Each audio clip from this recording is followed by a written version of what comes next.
Darwinia, one of my favourite games of all time and one that I've been thinking of reviewing for a while now. Now that the Xbox Live Arcade version of Darwinia Plus is out, now seems an opportune time to dip into this love letter to the golden age of British games development. The story behind the game goes like this. After years out of the public eye following the collapse of his home computer company, the reclusive Dr. Sepulveda discovers an interesting use for his vast excess inventory. It turns out that they network together perfectly, vastly multiplying their processing power, allowing him to create a fully functioning virtual world inside cyberspace, inhabited by real, intelligent creatures called the Darwinians. However, there is a problem. When the player unexpectedly gains access to this idyllic place, they find a rapidly multiplying virus choking the landscape and the good doctor struggling to set things right. Now it's up to you to fight back the virus, return Darwinia to its previously peaceful state, and discover the source of the corruption.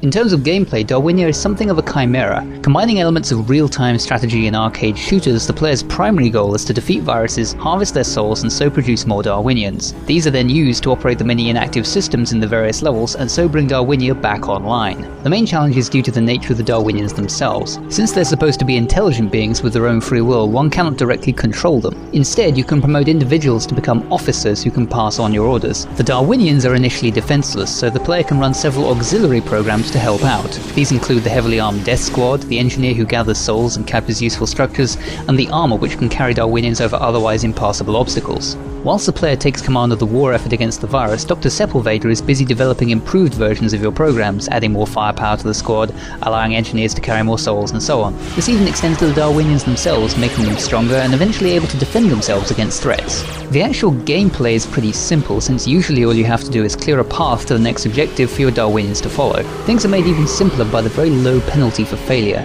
Losing a squad just means you have to run a new one from the previously captured structure, and even losing a few Darwinians along the way isn't really a big deal. How many programs you can run is limited by the number of slots in your task manager, and often the best course of action is to just terminate the unit yourself and make a new one. It makes the game pretty laid back in a violent sort of way. Not especially challenging, just good honest arcadey fun.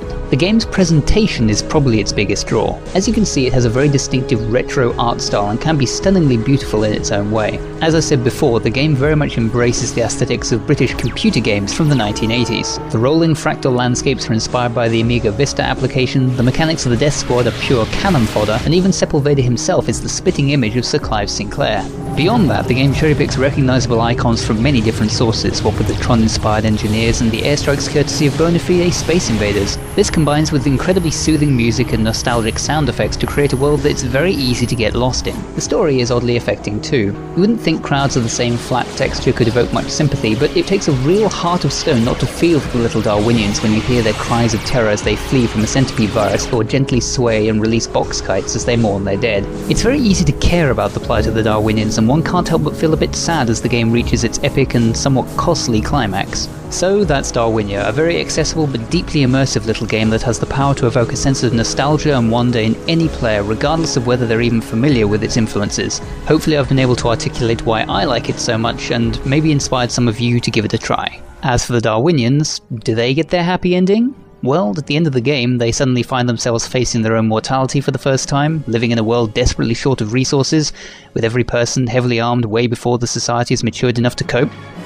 But I'm sure it'll all come out for the best. Right?